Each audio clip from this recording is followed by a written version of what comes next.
Hey guys, welcome to Electronic Dance Money, your number one business resource for making money as electronic musicians and producers.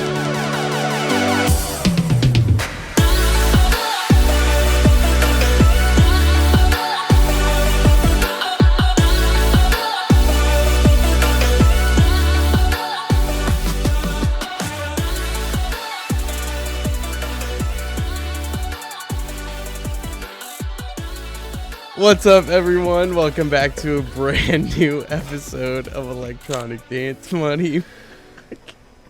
My name's Christian. Mike's here with us. Oh my God, sorry. Great cold open. It was We're keeping that. It's a great opening. I've been gaslighting Mike for the last 6 weeks on our intro, but that's okay. Oh my God. Oh, that's funny.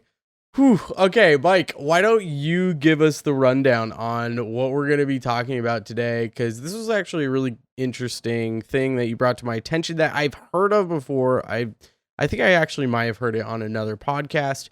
But you were talking about actually making this into a full episode ourselves to present for some EDM producers. And I think that's a pretty good idea. So why don't you kind of take the reins here and let us know what we're going to be talking about today. Well, so I think I mentioned this last week or last episode. I can't remember. And it's this concept called survivorship bias, which is like a really interesting analytical and statistical fallacy that basically helps you realize and use logic to have a better understanding of what's going on in many situations. It can be applied in business and law. And there's also more practical applications, like in the military. Should I just run down what the survivorship bias was like really built off of? Yeah, definitely. Let's get into it. So I think it was in the end of World War II. It was obviously the Axis and the Allies were fighting for a history lesson here. So wow, this is brutal. But the Allies are bombing the Axis in Germany, and basically, if you are flying a bomber over a lot of anti-aircraft guns, you're going to be shot down because that's a very dangerous task. So the U.S. Army basically said, we don't want our bombers being shot down, so how do we reinforce our airplanes so they don't get shot down? They go through a whole bunch of statistical analysis. They get their trial runs back, and bombers come back, and they have holes in, like, very specific areas, you know? Holes at the end of the wings, the wingtips, and then the rear... What are those called? Like, the tail fin? There's, like, holes in the tail fin. That works. Stuff like that. And they're like, oh, so we must reinforce the tips of the wings, the tail fin, because those are coming back with the most bullet holes. They present this argument to a doctor or an engineer or statistician. I can't remember what he was. I think he's a statistician. Probably. Is it Alfred Wald? Alfred Wald or something, yeah. I think he's German, so probably Wald. So he defected from either Germany or Austria, and he said that the U.S. Army's upper command was wrong in their analysis in how the planes were coming back with damage on the wingtips and saying, this is what we need to reinforce. And basically his theory on that was the planes that don't come back are the ones being shot down. And the ones that are being shot down, you don't see the damage on those planes. So what he ended up deciding was that the planes that had bullet holes in the fuselage and the cockpit are the planes that are being shot down and not coming back, which you would never know because there was never any damage on planes that came back there. And basically, on that principle, they reinforced those areas, and less bombers ended up being shot down. Yeah, survivorship bias is a fascinating concept. It's almost like you. Well, I guess this is why testing is so fucking important. And survivorship bias is found in so many areas especially with marketing. Like, I'm working with this client right now who had this other guy marketing his track last year at the exact same time that we're starting to market this track. and it was all done with social media ads and with on Facebook and Instagram for the most part. And he he was really successful with this marketing guy. They got his track in a really good spot. His cost per click was extremely low, and they reached a ton of people. He spent a good amount on the budget, but I was pretty shocked by the results that he had. And so this client brought me in he wanted me to kind of mimic what he was doing or get the same results. He doesn't have as much resources as he did last year, and so I was like, okay, let me take a look at the campaign and see what we can do to kind of mimic it. And we started mimicking it almost exactly as it was. And the campaign started failing.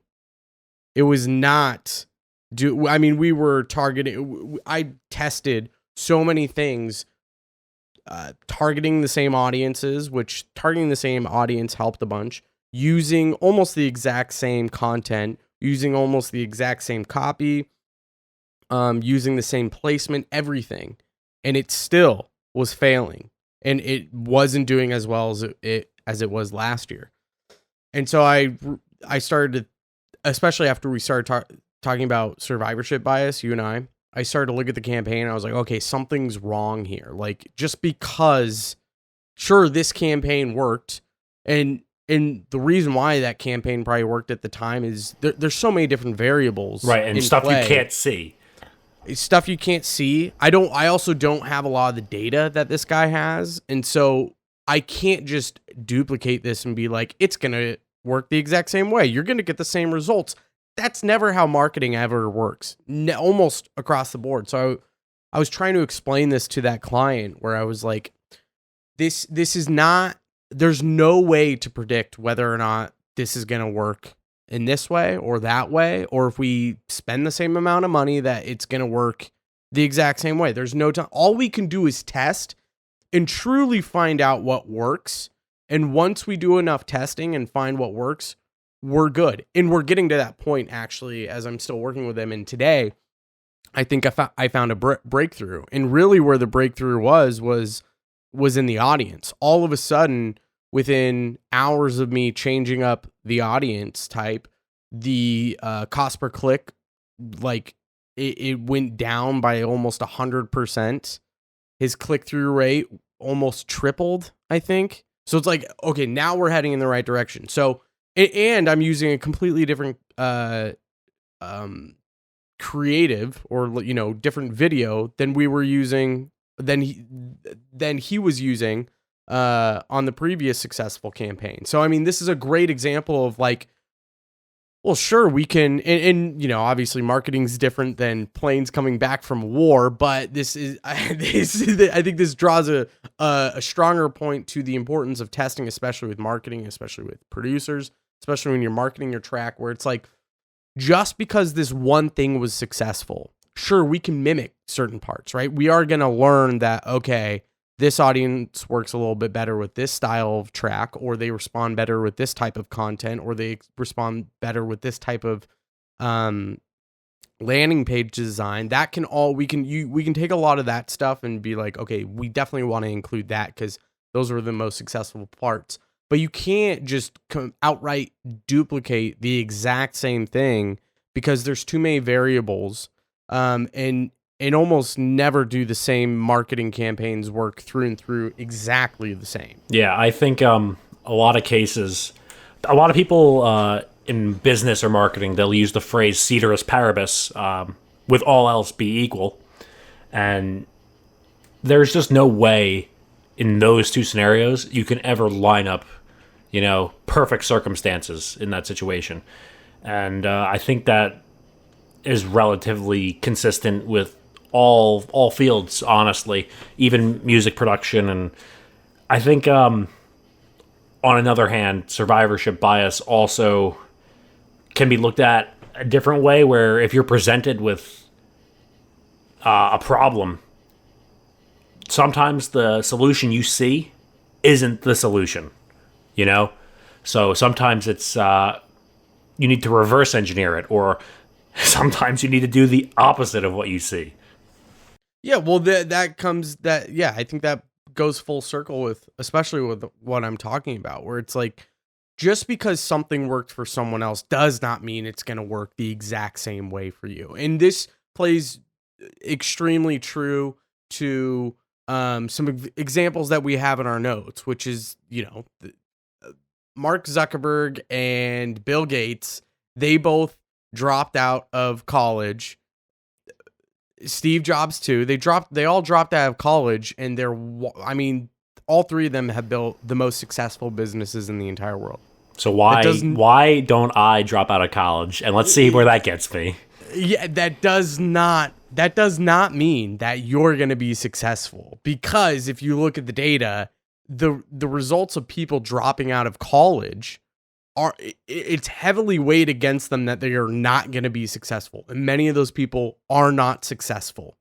Now, I mean, success can be subjective to each person, so we could argue about that all day if we want, but if we're just strictly talking about the means of like building a successful business or building a successful big career, right? Whatever success means to you. If your measurement of success is where Bill Gates is or Mark Zuckerberg, just because they dropped out of college does not mean that is going to work for you. Fuck it. Let's talk about it in a net worth sense.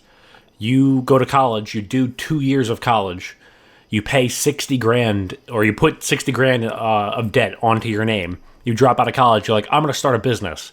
You are at negative 60, bud. It's over. It's over. It's not even necessarily so much that it's over, but it's going to be a lot more difficult depending on what the business is to, like, if you need a loan from the bank.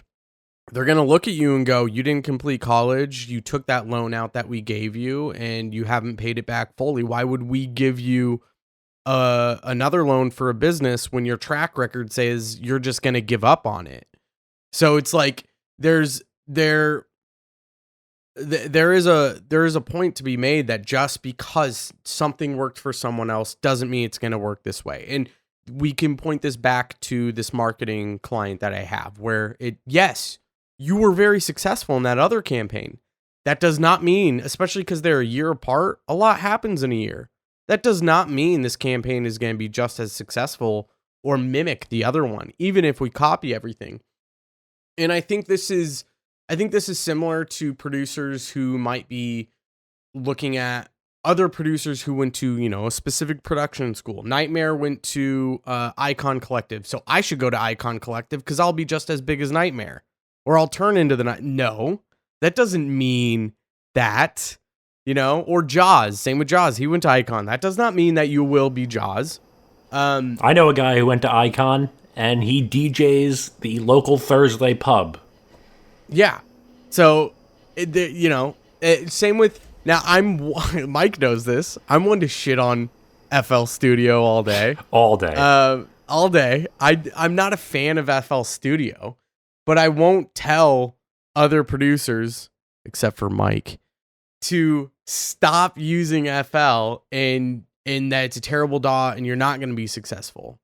I would be wrong to say that. I would be completely wrong to say that you're not going to be successful if you use FL Studio, because I don't like FL Studio. Or if another bigger producer says you shouldn't use that DAW because it sucks, I use this DAW and look at where I'm at. That's not the fucking case. Almost there's been a massively successful producer in just about every single DAW. So that completely breaks the point that if you use this DAW, you're going to be this good of a producer. The only one I can't think of one for is Reaper. Reaper, maybe like Bitwig, or the obscure. Yeah, like obscure main. Yeah, and even then, I would bet we would probably find that there's a producer out there that was like, yeah, I produced this track and that. So it's like you could probably find someone somewhere that is relatively successful, that had success on a track that was produced in an obscure DAW. Like, I'm sure it's out there. You never say never, but this really drives home the point that everyone's story is different. You can't expect that if you mimic someone else's pattern of success, that it's going to get you the same results. Sure, you can test it. You could try it and see what happens. But that's the point of this episode, is that you're not going to know unless you test. But you're also not going to know if other things will be successful if you don't test them. Yeah, I honestly, the most real example is if you're an EDM producer, a music producer, you cannot be like another producer. If you want to sign to those big record labels, if you are producing music in the style of Martin Garrix, you will never land a track because they'll be like, this is a Martin Garrix ripoff. And if you don't they already have Martin Garrix. Why would they? Why do we want more? Yeah. Because we already have 50 million streams on one song. You're going to get 5,000. Who cares? Mm-hmm. And I've had record labels tell me, absolutely not. This sounds too similar to XYZ. And I've had record labels say, this is unique. We want it. And there are record labels out there, too, that would say, oh, this sounds just like Martin Garrix. Let's sign it. But that's a different problem, right? Now you're talking about a record label that's trying to mimic and they're not unique. And so everyone they're signing, it probably isn't really unique. And why does anyone care about them if they're not unique? So, that speaks to a completely different problem. But, yeah, this is a kind of short episode, but I think that pretty much nails the whole idea of survivorship bias and how this is really affecting you as a producer in your career. And you might be doing this thing, right? You might be looking at others and trying to mimic their patterns and what they're doing and their success. And just because it worked for one person doesn't mean it's going to work for you. That one person could have gotten so lucky. They could have done all the things that they did, and all of those things could have been wrong, and they met the right person, or they were at the right place at the right time, and then boom, it just all kind of worked out. And that's what we call failing into success. And trust me, there's so many businesses, there's so many people that fail into success, that it's kind of shocking that they're still successful, but people fail into success all the time. So don't look at someone else and say, oh, well, they're doing this, so I should do that. That is not the fucking case. You got to really think clearly about your plan, test it, test other things, talk to other people about it, and figure out if what you're doing is the right move. And it might not be. That's okay. That's fine. Just, you have to test it, move on to the next thing, test that, move on to the next thing until you find a winning thing that works. Yeah, gotta look for the right play. Yeah, definitely. Sweet. Well, Mike, I think that's about it. You got anything else you wanted to touch on, or? No, I mean, short and sweet, to the point. So it's a cool concept. Definitely recommend people look into it. Not a lot of information on it, so it's cool to interpret your own, impacts it has on everyday things. It's cool stuff. And we'll put the links in the show notes, especially with who Alfred Wald is and more on that study that they did during World War II, so you guys can get some more information. There's a great podcast that you had sent over, Mike, that was an idea for this episode, so we'll put that in the show notes as well. But that's about it. Mike, I'll talk to you later, man. Yes, sir. See ya.